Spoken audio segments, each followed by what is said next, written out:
এই 12 মাসের ভিতরে মহান রবের কাছে সম্মানিত মাস হচ্ছে 4টি সম্মানিত মাস। 3টি হচ্ছে ধারাবাহিক, 3টির ভিতরে ধারাবাহিকতা রয়েছে, আর একটি ব্যতিক্রম। যেমন আমরা যে মাস অতিক্রম করছি এটা হচ্ছে জুলকদা, এরপরে জুলহজ, এরপরে মুহররম, আরেকটি হচ্ছে রজব।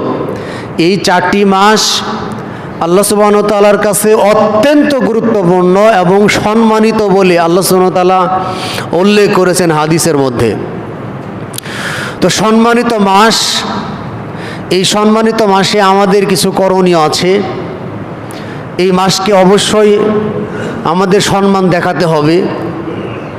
এই মাসের ভিতরে অন্য মাসে আমরা যেভাবে আমল করি সেইভাবে আমল করলে হবে না। এই সম্মানিত মাসকে সম্মান দেখাতে গিয়ে অবশ্যই আমাদের নফল আমলের গুরুত্বর পরিধি বাড়াতে হবে। এরপরে আমরা হজ্জের প্রস্তুতির জন্য এই মাস, তাছাড়া উমরার জন্য অত্যন্ত গুরুত্বপূর্ণ মাস হচ্ছে এই সম্মানিত মাস, যে মাস আমরা অতিক্রম করছি। এই মাসে যুদ্ধ বিগ্রহ, মারামারি, ফাসাদ, নানাবিধ ইসলাম বিরোধী কার্যক্রম থেকে বিরত থাকা উচিত। কেননা এ ব্যাপারে আল্লাহ সুবহানাহু ওয়া তাআলা সূরা বাকারার ভিতরে বলে 218 নম্বর আয়াত, ইয়াসআলুনাকা আনিশ শাহরিল হারামি কিতালিন ফীহি। নবী, তারা আপনাকে প্রশ্ন করবে, ইয়াসআলুনাকা আনিশ শাহরিল হারামি কিতালিন ফীহি, হারাম মাসে যুদ্ধ করা, সম্মানিত মাসে যুদ্ধ করা যাবে কি যাবে না, এই মাস কতটা গুরুত্বপূর্ণ, এ মর্মে তারা যদি আপনাকে প্রশ্ন করে, তাহলে আপনি ওই সমস্ত প্রশ্নকারীদের জবাব আপনি দিয়ে দিন। আপনি বলুন, কুল কিতালিন ফীহি কাবীর। আল্লাহ বলতেছেন এই মাসে যুদ্ধ করা শুধুমাত্র অপরাধ নয়, শুধুমাত্র ছোট একটা পাপ না, বরং এই মাসে যুদ্ধ করা, মারামারি করা, ফাসাদ সৃষ্টি করা, এই কাজগুলি ফিহি কাবীর, মানে বড় ধরনের অন্যায়, ছোট পাপ না, বড় ধরনের পাপ। এছাড়া আল্লাহ সুবহানাহু ওয়া তাআলা আরো বলতেছেন, وصد عن سبيل الله وكفر به والمسجد الحرام وإخراج أهله منه أكبر عند الله والفتنة أكبر من القتل। আল্লাহ সুবহানাহু ওয়া তাআলা আরো বলতেছেন, এই মাসে, বিশেষ করে এই মাসে ওয়াসাদ্দুন আন সাবিলিল্লাহ, আল্লাহ রাব্বুল আলামিনের পথে বাধা প্রদান করা, আল্লাহর রাস্তায় বাধা প্রদান করা, দিনের কাজে বাধা প্রদান করা, আল্লাহর রাস্তায় বাধা প্রদান করা, এরপরে আল্লাহর সাথে নাফরমানি করা, ও কুফরুম বিহি, আল্লাহর সাথে নাফরমানি করা, ওয়াল মসজিদিল হারামি ইখরাজু আহলিহি মিনহু আকবারু ইনদাল্লাহ। এরপরে আল্লাহ সুবহানাহু ওয়া তাআলার পবিত্র ঘর মসজিদ থেকে মসজিদের মুসল্লিদেরকে বের করে দেওয়া। অনেক মসজিদে আছে যে মসজিদের কর্তৃপক্ষ অথবা প্রভাবশালী ব্যক্তি সাধারণ মুসলমানদেরকে ব্যক্তিগত আক্রোশে বিভিন্ন কারণে মসজিদে আসতে বাধা প্রদান করে, বলে আমাদের মসজিদ, এটা বলে আমাদের মসজিদ, এই মসজিদে তুমি এই মসজিদ থেকে বের হয়ে যাও, এই মসজিদে আসতে পারবা না। এই ধরনের অনাকাঙ্ক্ষিত ঘটনা বা এই ধরনের কাজ অনেক মসজিদে আছে, যারা মসজিদে আসতে মানুষদেরকে বাধা প্রদান করে। সূরা বাকারার অন্য আয়াতে আল্লাহ সুবহানাহু ওয়া তাআলা বলেন, ওই ব্যক্তির চেয়ে বড় জালেম আর কি হতে পারে। ওমান আযলাম মিম্মান মানা মাসাজিদাল্লাহ, ওই ব্যক্তির চেয়ে বড় জালেম আর কে হতে পারে, যেই ব্যক্তি মানুষদেরকে মসজিদে আসতে বাধা প্রদান করে। তাহলে মসজিদে আসতে বাধা প্রদান যারা করবে এরা হচ্ছে জালেম, এরা জালেম। এদের ব্যাপারে আল্লাহ সুবহানাহু ওয়া তাআলা বলেছেন এই জালেমদেরকে আল্লাহ রাব্বুল আলামিন হেদায়েত দিবে না।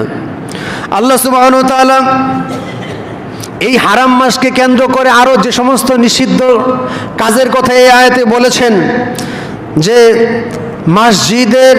মসজিদ থেকে মুসল্লিদেরকে বের করে দেওয়া। এরপরে আল্লাহ সুবহানাহু ওয়া তাআলা বলতেছেন এই কাজগুলি আল্লাহর কাছে অত্যন্ত ঘৃণিত কাজ। আল্লাহ বলতেছেন ওয়াল ফিতনাতু আকবারু মিনাল কাতলি।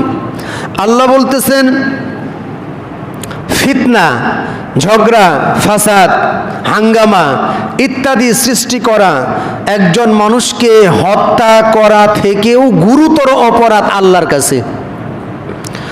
হত্যা করা থেকেও গুরুতর অপরাধ আল্লাহর কাছে সেটা হচ্ছে ফিতনা করা, সেটা হচ্ছে ফাসাদ সৃষ্টি করা, সেটা হচ্ছে হাঙ্গামা করা, সেটা হচ্ছে মারামারি করা।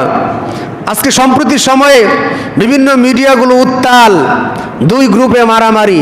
চট্টগ্রাম সিটি কলেজে দুই দলের মারামারি, দুই দলই ছাত্র রাজনীতির সাথে জড়িত, দুই দলের দাবি এরাও ছাত্র এরাও ছাত্র। এরা কেমন ছাত্র? এরা কেমন ছাত্র যাদের হারাম মাস সম্পর্কে কোনো জ্ঞান নাই।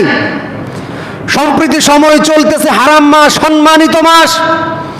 এই মাসে যুদ্ধ বিগ্রহ, মারামারি, কাটাকাটি, হানাহানি এগুলো করা নিষেধ, অথচ দেওয়ালে ক্যালিগ্রাফিতে একটা শব্দ লেখাকে কেন্দ্র করে মারামারি করে এক পক্ষ আরেক পক্ষর পায়ের গোড়ালি কেটে দিয়েছে।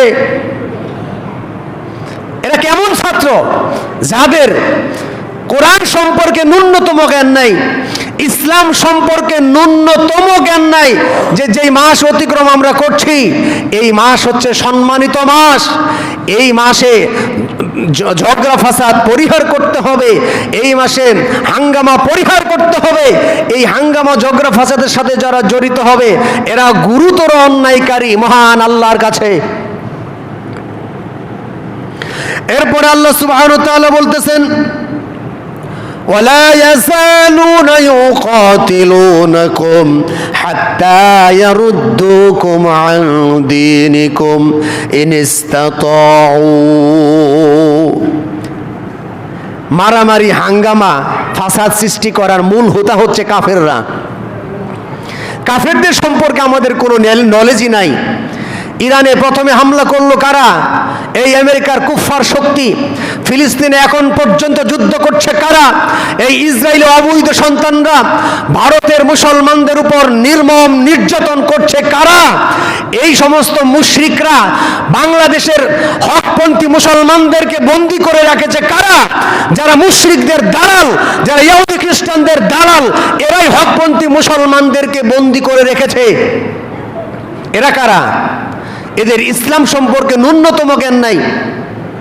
আল্লাহ সুবহানাহু ওয়া তাআলা মুসলমানদেরকে বারবার সতর্ক করে দিয়ে বলছেন ওয়ালা ইয়াজালুনা ইউকাতিলুনাকুম হাত্তা ইয়ারুদ্দুকুম আন দীনিকুম ইন ইসতাতাউ ওয়া মান ইয়ারতাদিদ মিনকুম আন দীনিহি فيموت وهو كافر فأولئك حبطت أعمالهم في الدنيا والآخرة وأولئك أصحاب النار هم فيها خالدون। আল্লাহ সুবহানাহু ওয়া তাআলা বলতেছেন ওয়ালা ইয়াজালুনা, তারা তোমাদেরকে হত্যা করা থেকে, তোমাদের সাথে মারামারি করা থেকে, তোমাদের মাঝে ফাসাদ সৃষ্টি করা থেকে এই কাফের মুশরিকরা বিরত হবে না।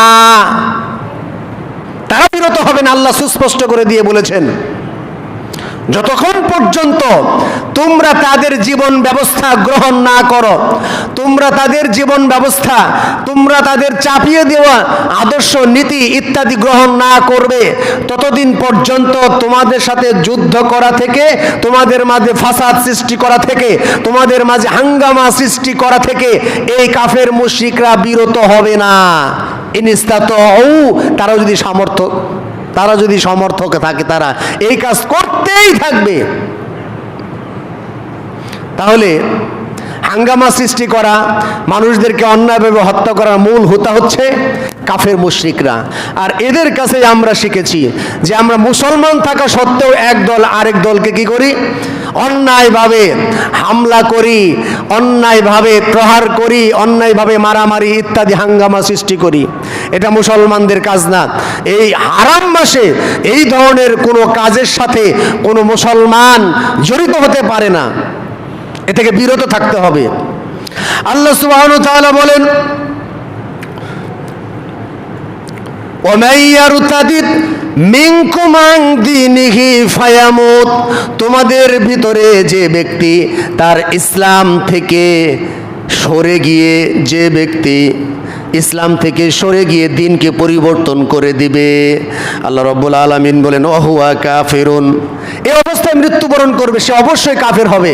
আগে হয়তো মুসলমান ছিল, কিন্তু কাফের মুশরিকদের তৈরি করে দেওয়া জীবন ব্যবস্থা গ্রহণ করে সে কাফের হয়ে গেছে, এই অবস্থায় মৃত্যুবরণ করেছে। এই অবস্থায় মৃত্যুবরণ করার কারণে আল্লাহ বলতেছেন মুসলমান থাকা অবস্থায় সে যে আমল করত, সালাত পড়ত, সিয়াম পালন করত, দান সদকা ইত্যাদি ইত্যাদি আমল করত, আল্লাহ বলতেছেন ফাউলাইকা হাবিতাত আমালুহুম, তার সমস্ত আমল নষ্ট হয়ে যাবে, বাতিল হয়ে যাবে দুনিয়া এবং আখিরাতে। ওয়া উলাইকা আসহাবুন নার, এবং সে জাহান্নামের অধিবাসী হবে। হুম ফিহা খালিদুন, সেখানে সে স্থায়ীভাবে বসবাস করবে। সুতরাং আমার আপনার উচিত যে কোনো মূল্যে আমাদের ঈমানকে ধরে রাখা, আমাদের ঈমানের উপর অবিচল থাকা। কাফের মুশরিকরা বিভিন্ন ভয় দেখিয়ে, লোভ দেখিয়ে আমাকে আপনাকে তাদের ধর্মে, তাদের জীবন ব্যবস্থা চাপিয়ে দেওয়ার চেষ্টা করবে, তাদের ধর্মে দীক্ষিত করার চেষ্টা করবে। সাবধান, টাকার বিনিময়ে হোক, ভয় দেখি হোক, যে কোনো মূল্যে তারা যদি আমাদেরকে আমাদের ইসলাম থেকে বিরত রাখার চেষ্টা করে, আমাদের উচিত হবে শুধুমাত্র কেবলমাত্র এক আল্লাহর প্রতি অবিচল ঈমান রেখে মহান রবের প্রতি সন্তুষ্ট হয়ে সামনে এগিয়ে যাওয়া। সম্মানিত উপস্থিতি, তাহলে আমরা এই যে হারাম মাস বা সম্মানিত মাস, এই সম্মানিত মাসে আমরা আমাদের নিজেদেরকে কিভাবে কন্ট্রোল করব, এই কন্ট্রোল করার উপায়টা কি?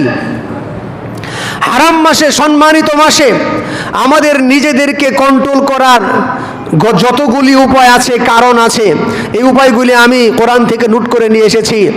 এর ভিতর একটা গুরুত্বপূর্ণ কারণ হচ্ছে আমাদের আখিরাতের কথা চিন্তা করে মহান রব আল্লাহ রাব্বুল আলামিনের কাছে যে আমাদের জবাবদিহি করতে হবে, এই ব্যাপারে জবাবদিহিতার ভয়কে কেন্দ্র করে, আখিরাতের কথা স্মরণ করে আমাদের পাপাচার থেকে বিরত থাকা উচিত। আমি যেই বাপটা করব, যে আমলটা করব, এটার কি করতে হবে? একদিন মহান রবের কাছে আমাকে দাঁড়াতে হবে, তার কাছে হিসাব দিতে হবে। এই ভয়টা বেশি বেশি করতে হবে। অর্থাৎ আখিরাতের স্মরণ, মৃত্যুর কথা স্মরণ, আখিরাতের স্মরণ আমাকে পারবে আমার এই সম্মানিত মাসকে সম্মান দিতে, বিভিন্ন পাপাচার থেকে নিজেকে নিয়ন্ত্রণ করতে। আল্লাহ রাব্বুল আলামিন বলেন فأما من طغى وآثر الحياة الدنيا فإن الجحيم هي المأوى। আল্লাহ সুবহানাহু ওয়া তাআলা সূরা নাজমের ভিতরে বলেন, যে ব্যক্তি সীমা লঙ্ঘন করবে, যে ব্যক্তি পাপাচারে লিপ্ত হবে, যে ব্যক্তি অন্যায় কাজের সাথে জড়িত হবে, সীমা লঙ্ঘন করবে। কেন সীমা লঙ্ঘন করে মানুষ? মানুষ যতগুলি কারণ আছে, এর ভিতরে আরেকটা কারণ আছে। আল্লাহ বলছেন ওয়াসারাল হায়াতাদ দুনিয়া, দুনিয়ার জীবনকে প্রাধান্য দিবে। দুনিয়াতে দামি গাড়ি বাড়ি, দুনিয়াতে সুযোগ সুবিধা, টাকা পয়সা ইত্যাদি ধন দৌলতে, সেটা অন্যায়ভাবে হোক আর হারাম উপায় হোক, সেটা দেখার বিষয় না। দুনিয়াকে প্রাধান্য দিতে হবে আমাকে। দুনিয়ার ক্ষমতা যে কোনোভাবে আমাকে অর্জন করতে হবে, হাজার হাজার কোটি টাকা পাচার করে হোক, যেইভাবে হোক দুনিয়াতে আমাকে ক্ষমতা অর্জন করতে হবে, প্রভাবশালী হতে হবে। তো আল্লাহ বলতেছেন ওয়াসারাল হায়াতাদ দুনিয়া, যে ব্যক্তি এই দুনিয়াকে প্রাধান্য দিবে, দুনিয়াকে প্রাধান্য দিতে গিয়ে সীমা লঙ্ঘন করবে। আল্লাহ রাব্বুল আলামিন বলতেছেন ফাইনাল জাহিমা হিয়াল মাওয়া, তার থাকার স্থান হচ্ছে জাহিম, অর্থাৎ তার থাকার স্থান হচ্ছে জাহান্নাম, জ্বলন্ত উত্তপ্ত আগুন। যদি আমরা এই হারাম মাসে ঝগড়া ফাসাদ ইত্যাদি করি, দুনিয়াকে প্রাধান্য দেই, আমাদের থাকার স্থান হবে জাহান্নাম, সুতরাং সেটাকে ভয় করতে হবে। এরপর আল্লাহ সুবহানাহু ওয়া তাআলা বলেন وَأَمَّا مَنْ خَافَ مَقَامَ رَبِّهِ وَنَهَى النَّفْسَ عَنِ الْهَوَى فَإِنَّ الْجَنَّةَ هِيَ الْمَأْوَى। আল্লাহ বলতেছেন وَأَمَّا مَنْ خَافَ مَقَامَ رَبِّهِ, যে ব্যক্তি ভয় করবে যে তার রবের সামনে দাঁড়াতে হবে, রবের সামনে একদিন জবাব দিতে হবে, এই রবের সামনে জবাব দিয়ে তার ভয় যেই ব্যক্তি করবে। এরপরে ওয়া নাহান নাফসা আনিল হাওয়া, তার প্রবৃত্তিকে নিয়ন্ত্রণ করবে, মন যা চা তাই করে না, মনে যা চা ওটাই করে না, বরং সে তার রবকে ভয় করে, মনের চাওয়াটাকে সে মিলায় যে আমি যেটা চাইতেছি এটা কোরআন হাদিসে আছে কি নাই, আমি যেটা চাচ্ছি সেই চাওয়াটা ইসলাম সমর্থন করে কি করে না, আমি যেটা চাচ্ছি সেটা নবী রাসূলরা করেছে কি করে নাই, সাহাবায়ে কেরাম করেছে কি করে নাই। এইভাবে আমার মনের চাওয়াটাকে ইসলামের সাথে মিলাতে হবে, কোরআন এবং হাদিসের সাথে মিলাতে হবে। যদি আমার চাওয়াটা এমন হয় যে না আমার চাওয়া ঠিক আছে, এ ব্যাপারে আল্লাহর অনুমতি আছে, মুহাম্মদ সাল্লাল্লাহু আলাইহি ওয়াসাল্লামের অনুমতি আছে, তাহলে আপনার চাওয়াটা সঠিক। আর যদি আপনার চাওয়াটা এমন হয় যে আপনি একজন ব্যক্তির উপর জুলুম করলেন, যেটা কোরআন হাদিসে নিষিদ্ধ, আপনার মানুষকে অসহায়ের মধ্যে ফেললে আপনি আনন্দিত হন, মানুষকে অসহায়ের মধ্যে ফেললে আপনি আনন্দিত হন, আপনার এই আনন্দ জাহান্নামের কারণ হবে। সম্মানিত উপস্থিতি, তাহলে যে ব্যক্তি রবের সামনে দাঁড়ানোকে ভয় করবে এবং নিজের প্রবৃত্তিকে কন্ট্রোল করতে পারবে, আল্লাহ বলেছেন ফাইনাল জান্নাতা হিয়াল মাওয়া, তার থাকার স্থান হচ্ছে জান্নাত। সুবহানাল্লাহ বলেন। তাহলে গুরুত্বপূর্ণ দুইটা কাজ, একটা হচ্ছে আমাদের রবের সামনে দাঁড়াতে হবে, এ ব্যাপারে আমাদের ভয় করতে হবে, এরপরে আমার প্রবৃত্তিকে কন্ট্রোল করতে হবে, তাহলে আমরা এই মাসকে সম্মান দেওয়া আমাদের জন্য সহজ হবে এবং এই মাসে ভালো ভালো আমল করা আমাদের জন্য সহজ হবে। সম্মানিত উপস্থিতি, আল্লাহ সুবহানাহু ওয়া তাআলা ধ্বংস কথা বলেছেন ওই সমস্ত মানুষদের, কুতিলাল ইনসানু মা আকফার, আল্লাহ সুবহানাহু ওয়া তাআলা বলতেছেন ওই সমস্ত মানুষরা ধ্বংস হোক যারা নাফরমানি করে। কুতিলাল ইনসানু মা আকফার, ওই সমস্ত মানুষরা ধ্বংস হবে যারা নাফরমানি করে। এরপর আল্লাহ সুবহানাহু ওয়া তাআলা বলতেছেন মিন আইয়ি শাইইন খলাক, অর্থাৎ তাকে কি দিয়ে সৃষ্টি করা হয়েছে, আল্লাহ তো আমাদের কি দিয়ে সৃষ্টি করেছেন সেটা জানেন, এরপর আবার এই কথা স্মরণ করে দেওয়ার মানে কি, মিন আইয়ি শাইইন খলাক মিন নুতফা, আল্লাহ বলতেছেন যে মানুষকে শুক্রবিন্দু থেকে সৃষ্টি করা হয়েছে, খলাকাহু ফাকদ্দার, এরপর তাকে সৃষ্টি করা হয়েছে এবং তাকে পরিমিত বিকাশ সাধন করা হয়েছে। অর্থাৎ আল্লাহ আমাকে আপনাকে স্মরণ করিয়ে দিচ্ছে, এই মানুষ তুমি যে অহংকার করছো, তুমি যে ক্ষমতা দেখাইতেছ, তুমি যে পদের প্রভাব দেখাইতেছ, তুমি কি ছেলে, তোমার সৃষ্টির কথা তুমি ভুলে গিয়েছো, তুমি স্মরণ করো তুমি এক ফোঁটা তুচ্ছ পানি ছিলে, তুচ্ছ পানি, তুমি এক ফোঁটা দুর্বল তুচ্ছ পানি ছিলে, তুমি সেটাকে স্মরণ করো, আমি আল্লাহ তোমাকে সৃষ্টি করেছি, তোমাকে বিকশিত করেছি। সুম্মা সাবিলা ইয়াসসা, এরপর আমি আল্লাহ তোমার রাস্তাকে সহজ করেছি, তোমার পথকে চলার জন্য আমি আল্লাহ সহজ করেছি। সুতরাং ক্ষমতার বাহাদুরি দেখায় না, ইতিহাস থেকে শিক্ষা নাও, প্রবৃত্তির অনুসরণ করে ক্ষমতার বাহাদুরি বাহাদুরি দেখাও না, তুমি ছিলে তুচ্ছ একজন মানুষ, তুচ্ছ একজন বস্তু, তুচ্ছ একটা বস্তু ছিলে, এক ফোঁটা পানি ছিলে তুমি। এরপরে আল্লাহ সুবহানাহু ওয়া তাআলা বলতেছেন সুম্মা আমাতাহু ফাআকবারু, এরপরে আমি আল্লাহ এই মানুষটাকে তাকে মৃত্যু দিয়ে থাকি, এরপরে তাকে কবরস্থ করা হয়।